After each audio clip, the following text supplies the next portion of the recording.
Gracias por seguir en este su programa Bajo la Lupa. Lo que estamos tratando ahora es rendición de cuentas con la participación del doctor Vladimiro Álvarez, ex ministro de Gobierno y también ex ministro de Trabajo. Vladimiro, hablando precisamente de este importante tema,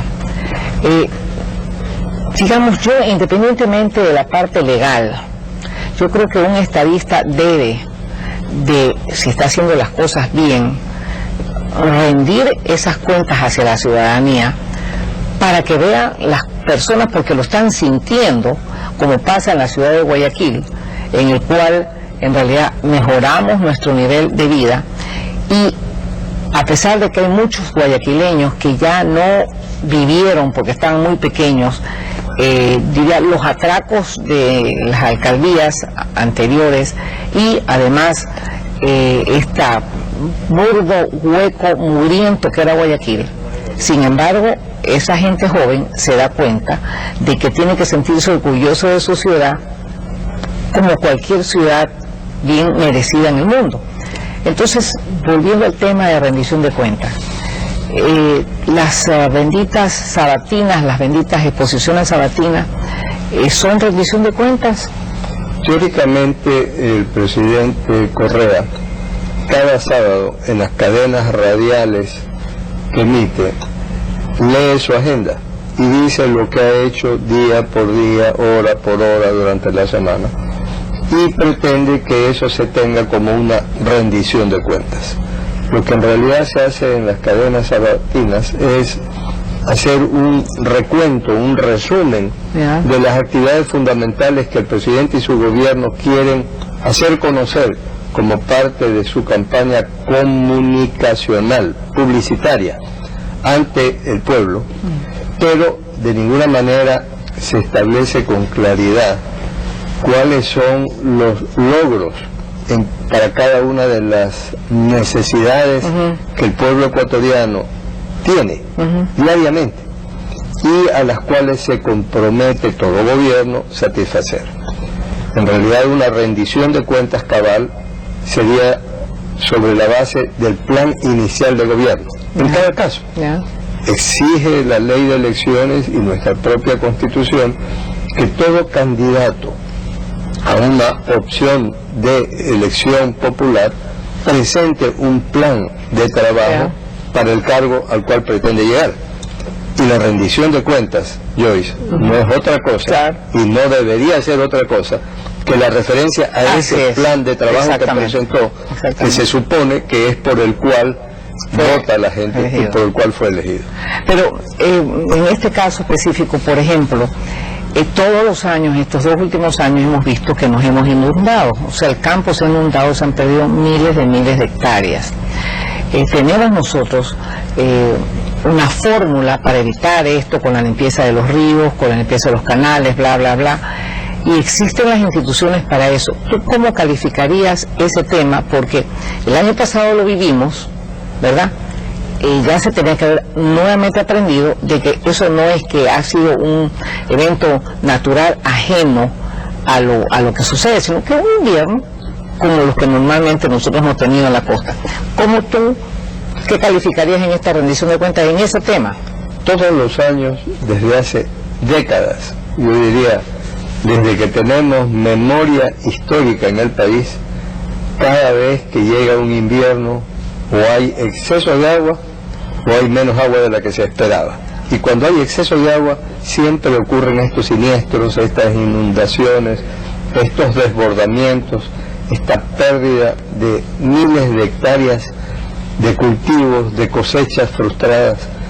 Y no hay forma de evitarlo, no ha habido forma de evitarlo por la falta de capacidad de distintos gobiernos en cumplir con las obras necesarias. Se dice, se está trabajando, hemos hecho esto, hemos hecho el otro, vamos a hacer un proyecto gigantesco, aquí está la primera piedra y luego nunca se pone la segunda piedra. Pero acuérdate tú que aquí te voy a repetir algo que ha sido histórico. ¿Dónde está la plata? Porque el año pasado hubieron 30.000 millones de dólares que nos sacamos la lotería en el petróleo. Entonces, en esa área, como rendición de cuentas, yo te diría, me gustaría que tú me dijeras, esa plata ¿Dónde está la plata? ¿Dónde se fue ese dinero del año pasado? De varios gobiernos últimos se estableció la necesidad de hacer unos fondos de ahorro petrolero, para ponerlo en términos muy genéricos. Cada uno tenía una denominación propia que no viene al caso en este momento mencionar. Pero fondos de ahorro petrolero, con el exceso que había en el precio del petróleo por encima de lo que estaba contemplado en el presupuesto. Pero en el actual régimen se consideró que eso era un desperdicio, tener allí la plata guardada cuando el país está lleno de necesidades. Hay que sacar la plata y hay que invertirla. Y allí viene lo que tú mencionas. Más de 30.000 millones de dólares. 30.000 millones de dólares. Se supone que iban a obras. Y no se ven las obras. La provincia de Manabí se queja de que en cada visita de miembros del régimen se les ofrecía, se les garantizaba que ya se iba a hacer una central especial, una refinería extraordinaria que iba a generar miles de puestos de trabajo. Empezaba lo uno, empezaba lo otro, las obras, los canales de riego, que el proyecto Chone, y hasta ahora nada. Entonces, la pregunta que yo vengo haciendo hace casi 20 años, ¿es oportuno replantearla? ¿Dónde está la plata? Y esa rendición de cuentas debería ser la respuesta a esa pregunta en todos los gobiernos. Cuando yo lo planteé originalmente, esto tenía un antecedente. Yo aseguraba, el Ecuador es un país muy rico. ¿Por qué hay tantos pobres? ¿Dónde está la plata? Y esa es la respuesta, y esa es la rendición de cuentas.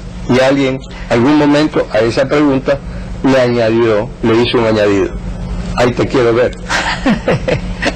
Oye, Vladimiro, pero estando también en el exterior, vi que estaban tratando de sacar debajo de las telarañas supuestos investigaciones de cosas de hace 40 años, 30 años, yo qué sé.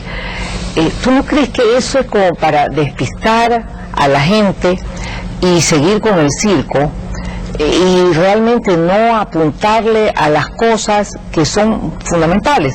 Es decir, ¿tú no crees que ya ha llegado el momento que el presidente de la República tiene que pedir rendición de cuentas ya no a los 11 ministerios, sino a los 30 y pico de ministerios que tiene? Porque aquí no pasa nada. Es decir, ¿dónde está la plata? Y aquí no pasa nada. ¿Tú no crees que, como tú bien dices, en este momento de crisis internacional el Ecuador tendría oportunidades espectaculares? Si hubiera mantenido sus ahorros y no los hubiera dilapidado, si no se los hubiera farreado, como yo he mencionado en varias oportunidades. Pero allí hay algo que tú tangencialmente tocaste: el pedir las cuentas a cada uno de los ministerios, que ya no son los que eran antes, ahora son más del doble.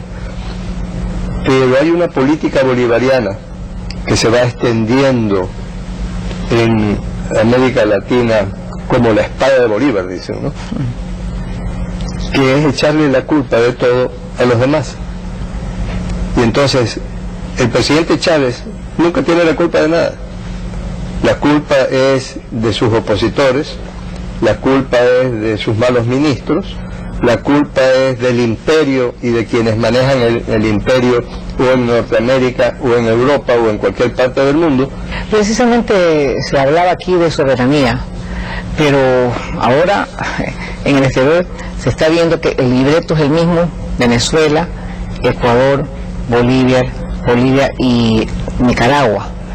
Pero cuando se habla de países que están rendiendo cuentas en una crisis, no entra en este grupo de países, sino que lo que se habla es, poniéndolo como un referente, Chile, Brasil a la cabeza con Chile, y luego se habla de Perú, Colombia y Panamá.